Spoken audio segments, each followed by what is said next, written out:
Ela estava terminando de fechar a mala quando eu entrei no quarto. 3 dias em Campos do Jordão com as amigas, ela tinha me dito. Spa, vinho, fofoca, descanso. Eu não desconfiava de nada. Quer dizer, não desconfiava até ver aquela notificação piscar no celular dela enquanto ela estava no banheiro, escolhendo qual perfume levar na nécessaire. Mal posso esperar para te ver, meu amor. Já reservei o chalé. Trouxe champanhe francês para a gente comemorar nossos 2 anos. O nome do contato era Dri Trabalho, mas a foto do perfil, que apareceu por meio segundo antes da tela apagar, era de um homem de cabelo grisalho e sorriso convencido. E o WhatsApp Business dele tinha um detalhe que ela não percebeu que eu vi. O nome completo na bio. Anderson Oliveira, engenheiro civil. Quando ela saiu do banheiro, sorrindo aquele sorriso que eu achava que era só meu, me dando um beijo na testa e dizendo que ia sentir muita saudade desses 3 dias longe, eu apenas sorri de volta. Deixei ela terminar de arrumar a mala. Deixei ela conferir se tinha levado tudo. Deixei ela se olhar no espelho uma última vez, ajeitando o cabelo, passando gloss nos lábios, se preparando não para um spa com amigas, mas para comemorar 2 anos de caso com outro homem. Ela pegou a mala, jogou a bolsa Louis Vuitton no ombro, bolsa que eu tinha dado de presente de aniversário ano passado, e caminhou até a porta. Foi quando eu perguntei, com a voz mais calma e neutra que consegui produzir. Amor, só uma curiosidade. Qual das suas amigas se chama Anderson? O sorriso dela congelou no rosto, como se alguém tivesse apertado um botão de pausa. A mão dela apertou a alça da mala com tanta força que os nós dos dedos ficaram brancos. E foi ali, naquele silêncio de 4 ou 5 segundos, que pareceu durar uma vida inteira, que eu entendi que os últimos 8 anos do meu casamento tinham sido uma farsa elaborada. Meu nome é Rafael Mendes, tenho 36 anos e trabalho como especialista em segurança da informação para uma multinacional de tecnologia com sede na Faria Lima, em São Paulo. Sou o cara que as empresas chamam quando precisam descobrir vazamentos de dados, rastrear invasões em sistemas, recuperar informações deletadas que alguém achou que tinha apagado para sempre. Irônico, não é?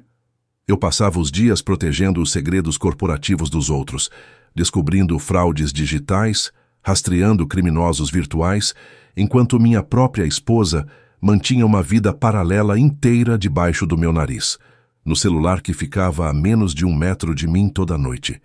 Durante 8 anos eu fui o melhor investigador digital de São Paulo e o pior investigador da minha própria vida. Conheci a Beatriz em novembro de 2015, numa festa de aniversário de 30 anos, de um amigo em comum chamado Maurício, num bar descolado da Vila Madalena. Eu tinha acabado de ser promovido a analista sênior na empresa. Meu salário tinha dado um salto considerável, e eu me sentia pela primeira vez na vida como um adulto de verdade. Ela tinha 26 anos, era recém-formada em administração de empresas pela Mackenzie, trabalhava numa empresa de eventos corporativos no Itaim, tinha um sorriso que parecia iluminar o bar inteiro quando ela ria. Naquela época, Beatriz era magra, usava pouca maquiagem, vestia roupas simples mas elegantes. Tinha um jeito tímido de falar que me conquistou na primeira conversa. A gente ficou a noite toda conversando num canto do bar, descobrindo coincidências bobas. Os 2 gostavam de sushi, os 2 tinham medo de avião, os 2 sonhavam em conhecer a Itália. Quando o bar fechou, às 3 da manhã, eu pedi o número dela com o coração batendo tão forte que eu tinha certeza que ela podia ouvir. Ela sorriu, pegou meu celular, digitou o número e salvou com um emoji de coração do lado do nome. Naquela noite, voltando de Uber para minha kitnet na Barra Funda, eu já sabia que tinha encontrado a mulher da minha vida. Beatriz largou o apartamento que ela dividia com 2 amigas em Pinheiros e trouxe as coisas dela para minha casa. A gente se casou em dezembro de 2016, numa cerimônia pequena num cartório do centro, seguida de um almoço para 50 pessoas num restaurante italiano na Augusta. Minha mãe chorou de emoção. O pai da Beatriz, seu Geraldo, um comerciante aposentado de Mauá, fez um discurso sobre como ele estava entregando a filha dele para um homem de bem. A mãe dela, Dona Neide, me abraçou e disse que eu era o genro que ela sempre sonhou. Naquela época, eu acreditei em cada palavra. Eu trabalhava de segunda a sexta, às vezes levando o trabalho para casa no fim de semana. Ela crescia na empresa de eventos, começou como assistente, foi promovida a coordenadora, depois a gerente de projetos. A gente viajava nas férias, Natal em Porto de Galinhas, Réveillon em Paraty, feriados prolongados em Campos do Jordão ou Monte Verde.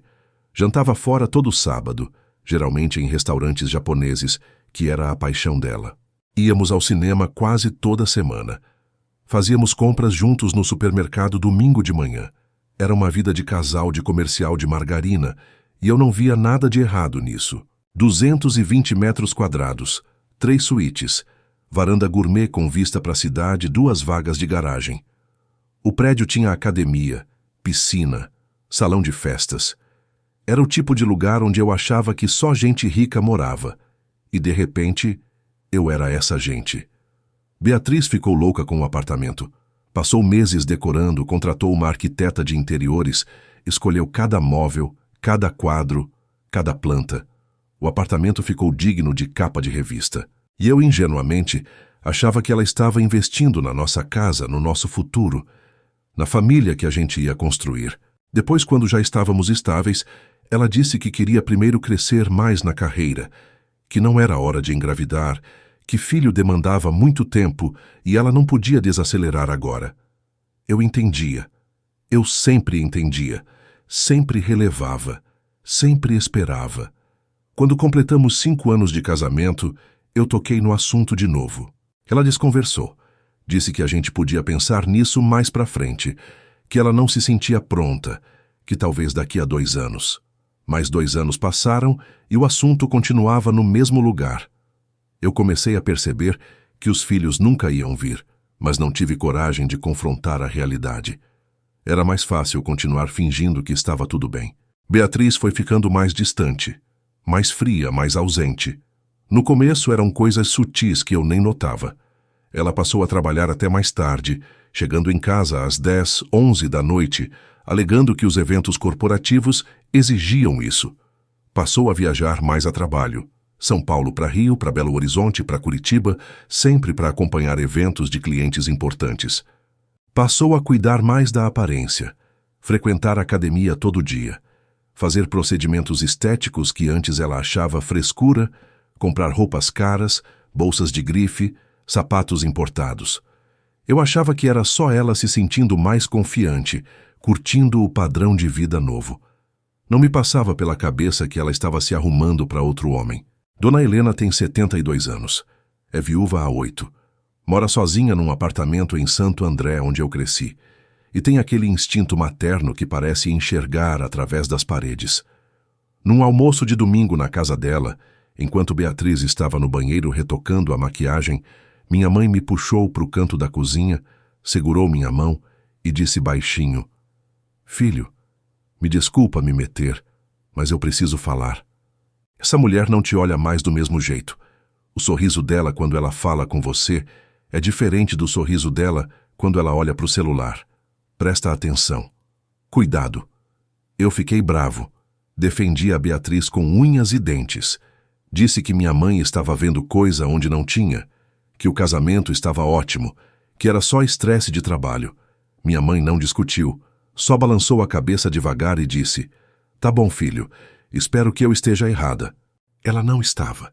Nas mensagens que ela digitava sorrindo, aquele sorriso bobo de quem está conversando com alguém especial, mas que nunca eram para mim porque ela não me mandava mensagem há meses.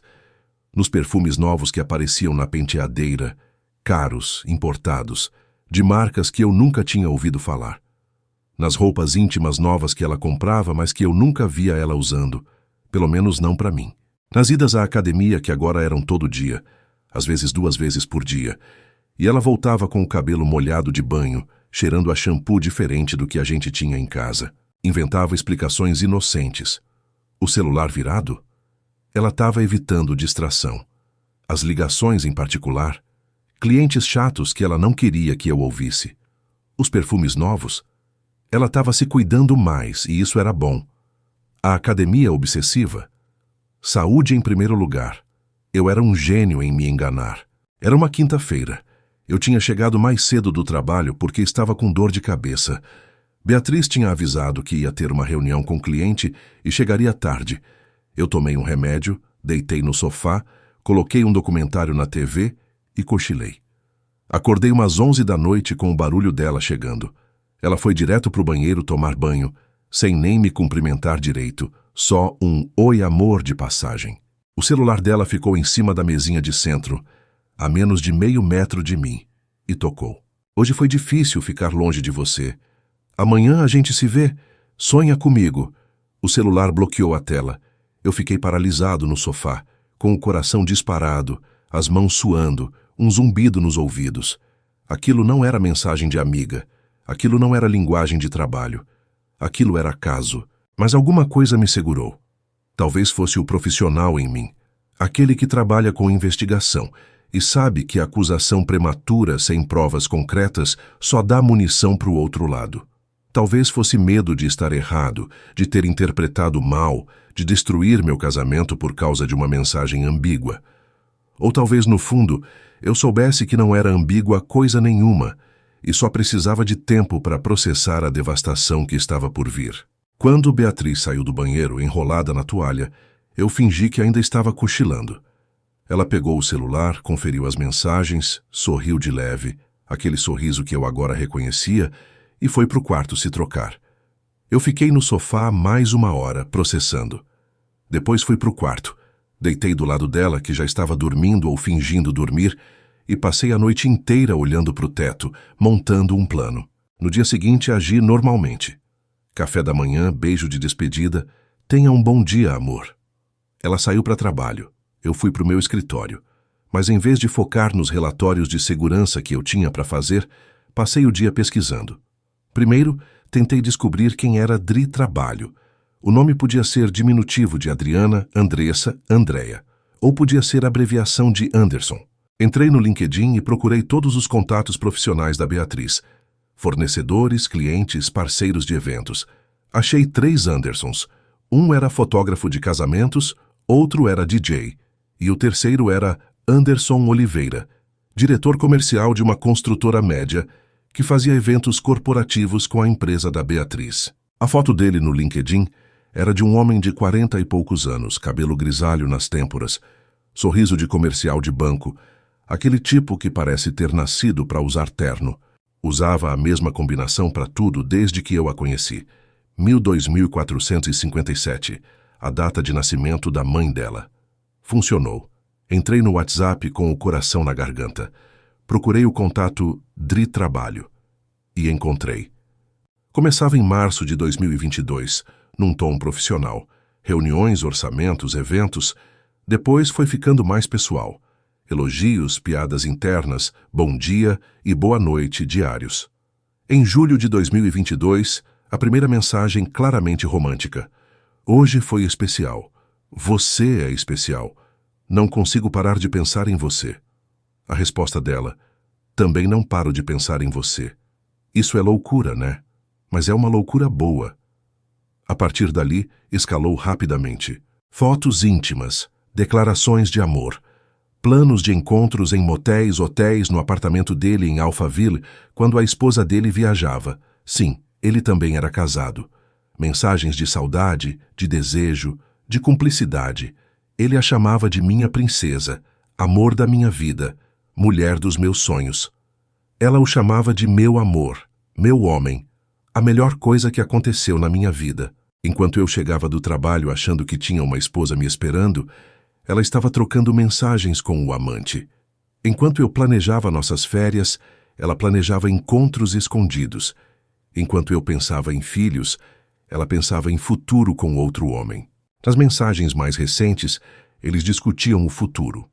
O Anderson dizia que estava se separando da esposa, que queria ficar com a Beatriz para sempre, que ela era o amor da vida dele.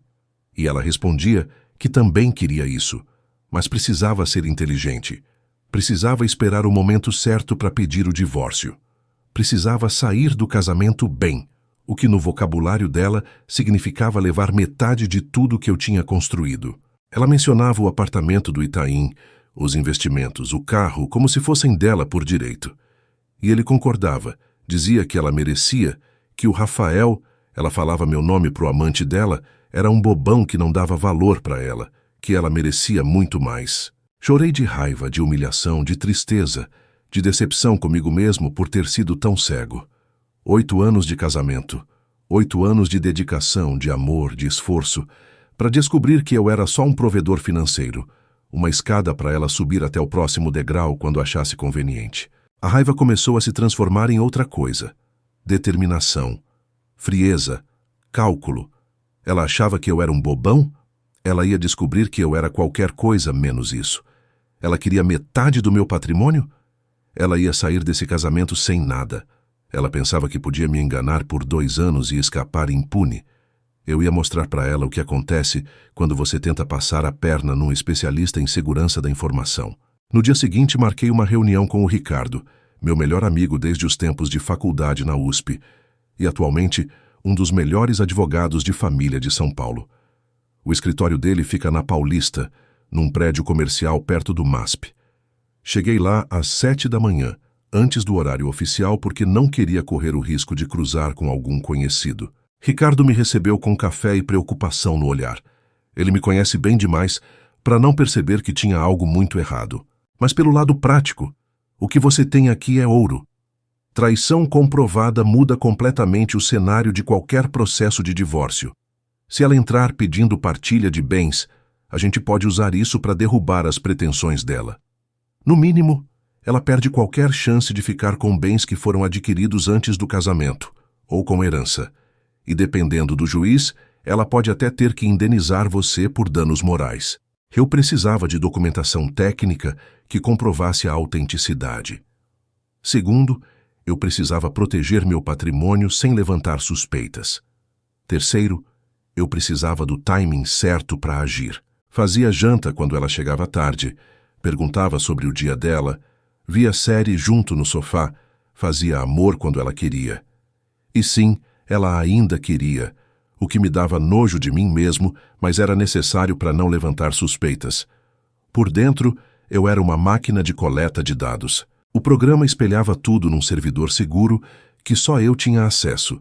Mensagens, fotos, localizações de GPS, histórico de ligações. Cada vez que ela mandava um "te amo" para o Anderson, eu recebia uma cópia em tempo real. Cada vez que ela marcava um encontro, eu sabia exatamente onde e quando seria. Também coloquei um rastreador GPS no carro dela, um dispositivo pequeno, do tamanho de uma caixa de fósforos, escondido embaixo do painel traseiro. Profissionalmente, eu conheço esses equipamentos bem. A empresa usa para rastrear veículos de funcionários em campo. Consegui um emprestado alegando que era para testar uma nova versão do software. Dinheiro que ela tirava do orçamento doméstico. Ela dizia que era para supermercado ou farmácia, e desviava para essa conta paralela. Em 1 ano e meio, ela tinha acumulado quase R$90 mil. R$90 mil do meu suor que ela estava guardando para começar a vida nova com o amante. Tirei extrato de tudo, documentei cada centavo. Quando ela anunciou o fim de semana com as amigas no spa, eu já sabia que era mentira. As mensagens mostravam que o Anderson tinha alugado um chalé de luxo num condomínio fechado para comemorar os 2 anos de relacionamento. Tinha planejado jantar romântico, champanhe francês, passeio de balão. 2 anos de traição mereciam celebração, aparentemente. Ela ia passar o fim de semana com o amante, enquanto eu ficava em casa, achando que ela estava fazendo hidromassagem com as amigas. A raiva que eu senti naquele momento era de outro planeta. Dei o beijo de despedida, desejei boa viagem, disse que ia sentir saudade. E quando ela já estava na porta com a mala na mão, eu deixei escapar a pergunta. Amor, só uma curiosidade. Qual das suas amigas se chama Anderson? Anderson? Que Anderson? Do que você está falando? A voz dela saiu esganiçada, uma oitava acima do normal. Eu mantive a expressão neutra. Nada, amor. Esquece. Devo ter confundido com outra coisa. Boa viagem. Manda beijo para as meninas. Ela ficou me olhando por uns 5 segundos intermináveis, tentando decidir se eu sabia de algo ou se era só coincidência absurda. Eu sustentei o olhar. Ela forçou um sorriso, disse: "Te amo, tchau", e saiu praticamente correndo para o elevador. Primeiro, fui a um cartório de notas no centro de São Paulo e registrei uma ata notarial com todas as provas. O tabelião certificou a autenticidade dos documentos digitais, dos prints de mensagem, das fotos, dos relatórios de localização do GPS, tudo com carimbo, assinatura e fé pública. Isso blindava as evidências contra qualquer alegação futura de falsificação. O apartamento do Itaim estava no meu nome, comprado 3 anos antes do casamento, com dinheiro de herança da minha avó paterna e quitado integralmente. Pelo regime de comunhão parcial que a gente tinha adotado, ela não tinha direito a nada daquilo. Os 2 carros, um Audi A4 para mim e uma BMW X1 para ela, estavam financiados em nome dela, porque ela tinha insistido nisso para construir histórico de crédito. Problema dela. O único bem que a gente tinha comprado junto era a casa de praia em Ubatuba. Uma casinha simples de 3 quartos que a gente usava no Ano Novo. Essa eu ia ter que dividir, mas era um preço pequeno. Tecnicamente, eram bens de comunhão parcial e ela poderia ter direito à parte do que foi adquirido durante o casamento, mas eu ia alegar que foram comprados com recursos de herança. E mesmo que eu perdesse parte disso, era melhor do que ela ficar com metade de tudo. Com os recursos que eu tinha e as habilidades da minha profissão, consegui levantar a vida inteira do sujeito em menos de 1 semana. E o que eu descobri foi revelador. O Anderson não era o empresário bem-sucedido que ele fingia ser. A construtora dele, a Oliveira em Mendonça Empreendimentos, estava afundada em dívidas. Tinha 13 processos trabalhistas em andamento, com reclamações de funcionários que não receberam rescisão. Tinha 2 inquéritos por sonegação fiscal, com a Receita Federal investigando notas frias e lavagem de dinheiro. Tinha dívidas com fornecedores que passavam de 3 milhões de reais.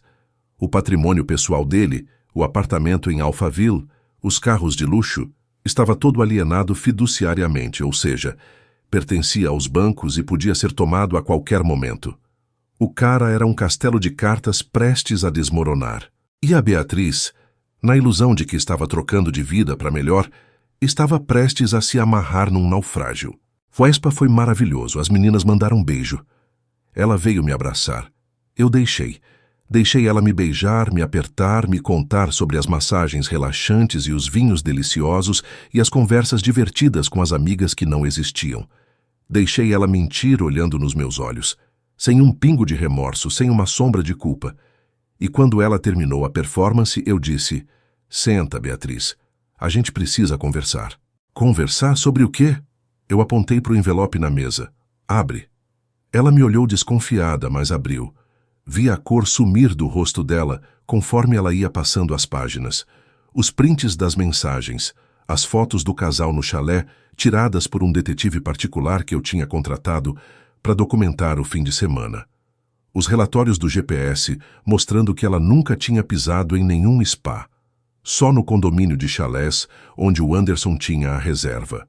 O extrato da conta do Nubank com os 90 mil desviados. E no final os documentos sobre a situação financeira do amante dela, as dívidas, os processos, os inquéritos.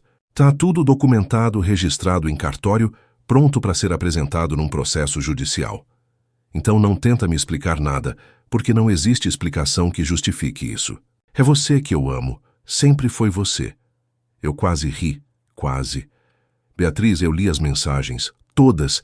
Você disse para ele que eu era um bobão que não dá valor para você. Você disse que ele era o amor da sua vida.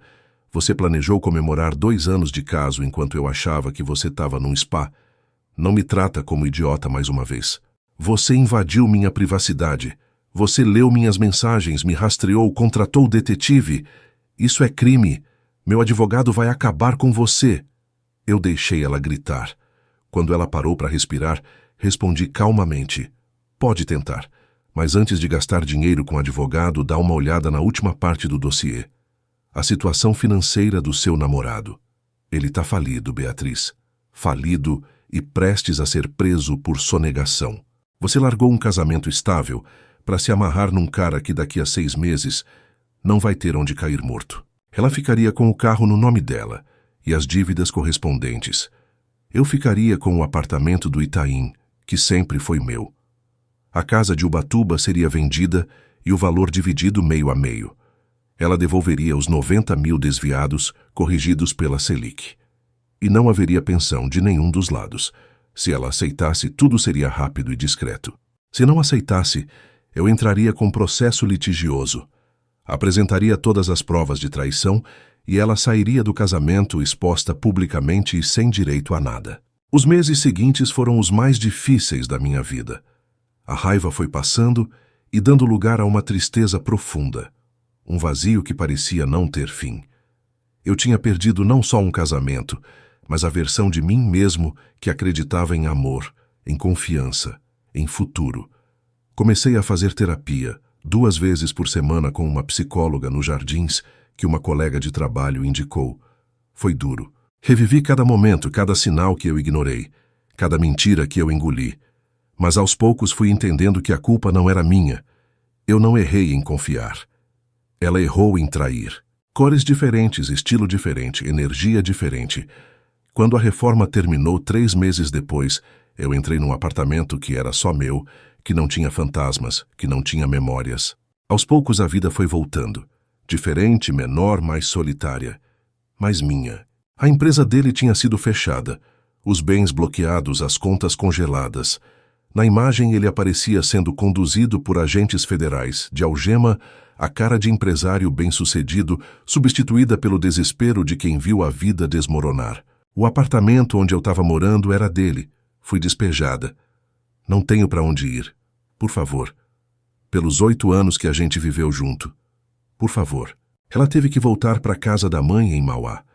Dona Neide mora num apartamento de 2 quartos, num conjunto habitacional antigo, sem elevador, no 4º andar. Beatriz, que há poucos meses morava numa cobertura no Itaim e passava os fins de semana em chalés de luxo, agora dividia um quarto apertado com a mãe e o cachorro. O carro dela foi retomado pelo banco depois de 3 parcelas atrasadas. Os cartões de crédito foram cancelados por falta de pagamento. Os 90 mil que ela tinha juntado e teve que devolver para mim foram embora em advogados e dívidas.